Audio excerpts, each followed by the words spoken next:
au Je voudrais qu'on démarrage. revienne également, Samuel, avec vous sur le bouquet d'offres et de services que développe Atlampol depuis longtemps pour accompagner l'innovation sur le territoire. Vous êtes un Business Innovation Center, vous pilotez plusieurs pôles de compétitivité sur l'ensemble du territoire et vous avez une fonction d'incubateur. Il faut nous en parler un petit peu. Qu'est-ce que ça veut dire concrètement?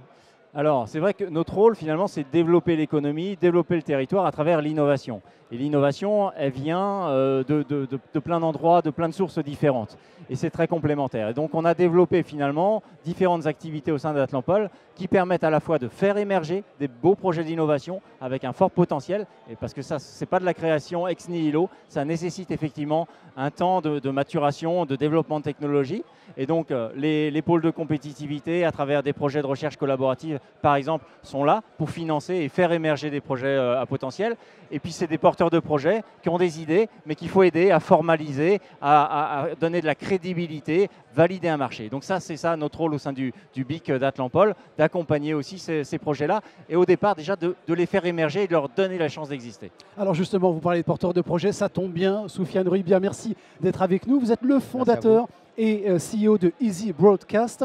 C'est une solution, on peut le dire, qui est née dans le giron d'Atlampol, qui est née sur le territoire. Exactement, c'est un projet qui a commencé en projet recherche, qui a été labellisé par le pôle Images et Réseaux.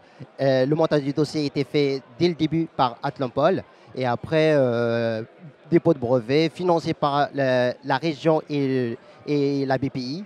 Et après le lancement également à partir de début 2016 de la Easy Broadcast. Toute la partie R&D a été faite entre 2010 et 2012, qui a donné naissance à ce brevet-là en 2011. Et par la suite, la création de la boîte avec l'aide de Atlampol et l'IMT, où on est incubé entre les deux.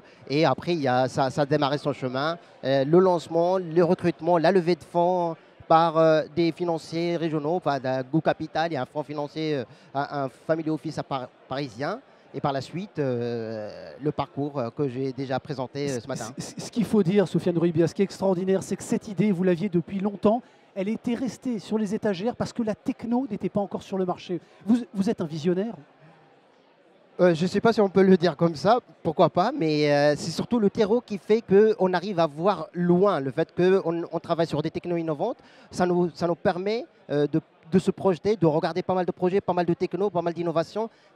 Tout ce terreau-là, toute cette simplicité qui est autour de nous, nous permet d'avoir une vision loin de ce qui risque d'arriver. Ce qui s'est arrivé, c'est que le protocole qui a été breveté, certes, au moment où il a été breveté, il n'était pas utilisable à ce moment-là parce que l'économie de la bande passante n'était pas vraiment importante. On attendait que les connectivités augmentent et la consommation sur les smart TV, smartphones, tablettes augmente pour mettre ce produit-là sur le marché, ce qui s'est passé en 2016. Parce qu'il faut préciser, il faut rappeler bien sûr que l'enjeu d'Easy Broadcast, c'est de diminuer les coûts de diffusion des vidéos sur le web et éviter évidemment les phénomènes de saturation. Samuel, peut-être une toute dernière question rapidement.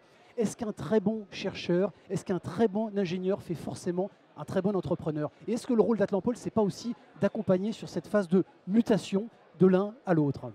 Bon, il est modeste, hein, notre ami Soufiane, parce qu'effectivement, je pense que non seulement il est visionnaire, mais en plus, je pense qu'il est excellent dans l'exécution de sa vision. x3 la première année du chiffre d'affaires, x8 la deuxième année.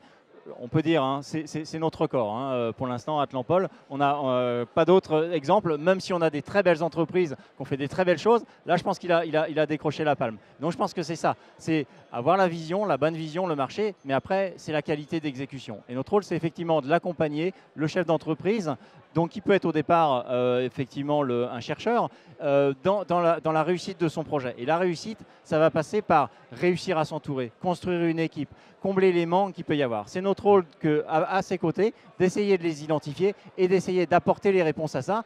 Lui, son rôle après dans l'entreprise, ça peut être effectivement, s'il en a la capacité et le talent, de continuer à assurer le pilotage et le développement. Parfois aussi, c'est de se positionner plutôt sur des sujets scientifiques. Le futur directeur R&D, on l'a vu aussi, de l'entreprise, et de recruter un DG qui va le faire. Tous les schémas sont possibles, on a vu tout se passer, et donc, mais c'est au cas par cas, et c'est les réponses qu'on essaye de trouver avec le chef d'entreprise au quotidien. Bon, voici une belle illustration. Merci beaucoup Samuel Bachelot. Soufiane Ruibia, merci, très bonne journée, très bonne édition du Forum d'Atlampol. Merci.